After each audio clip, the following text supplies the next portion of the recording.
அன்பு தமிழ் நெஞ்சங்களுக்கு கனிவான வணக்கங்கள். நான் எஸ்எஸ் மீடியா சேனலுக்காக கவிதா. இன்றைக்கு நாம் காணவிருப்பது பைடன் வெற்றியை முறியடிக்க இறுதி கட்ட முயற்சி. இது பற்றி விரிவான தகவலை காணலாம்.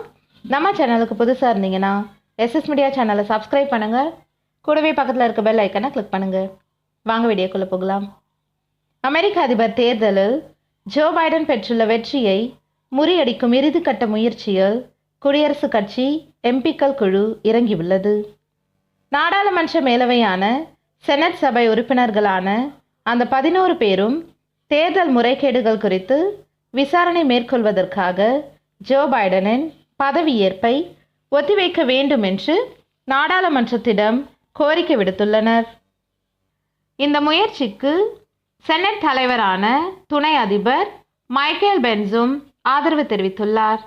இது குறித்து தகவல்கள் தெரிவிப்பதாவது: அமெரிக்காவில் கடந்த ஆண்டு நவம்பர் 3ஆம் தேதி நடைபெற்ற அதிபர் தேர்தலில் குடியரசுக் கட்சி சார்பில் அதிபர் டொனால்ட் ட்ரம்ப்பும் ஜனநாயக கட்சி சார்பில் முன்னாள் துணை அதிபர் ஜோ பைடனும் போட்டியிட்டனர். அந்த தேர்தலில் ஜோ பைடன் வெற்றி பெற்றார். எனினும் தேர்தலில் முறைகேடுகள் நடைபெற்றதாக குற்றம் சாட்டி வரும் ட்ரம்ப் தோல்வியை ஏற்க மறுத்து வருகிறார். தேர்தல் முடிவுகளுக்கு எதிராக அவர் தரப்பில் பல்வேறு நீதிமன்றங்களில் வழக்கு தொடரப்பட்டது. அவற்றில் 60 வழக்குகளில் ட்ரம்ப் தரப்பு மனு நிராகரிக்கப்பட்டது. 50 மாகாணங்களிலும் அதிகாரப்பூர்வ முடிவுகள் வெளியிடப்பட்டுள்ள நிலையில் ஜோ பைடன் வெற்றி உறுதியானது.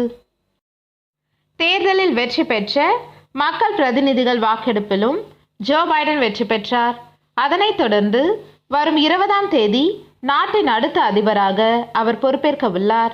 இந்த சூழலில் தேர்தல் முறைகேடுகள் குறித்து விசாரணை செய்வதற்கு வசதியாக ஜோ பைடனின் பதவியேற்பை 10 நாட்களுக்கு ஒத்திவைக்க வேண்டும் என்று செனட் சபையிடம் Texas MP Rafael Edward Cruz தலைமையிலான 11 எம்பிக்கள் குழு கோரிக்கை விடுத்துள்ளது.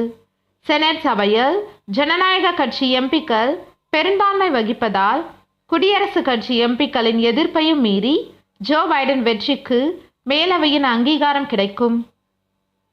எனினும் குடியரசுக் கட்சியில் ட்ரம்பின் கொள்கைகளுக்கான செல்வாக்கை பறைசாற்றும் வகையில் பைடன் வெற்றிக்கு எதிரான நடவடிக்கைகளை எம்பிக்கள் மேற்கொள்வதாக கூறப்படுகிறது.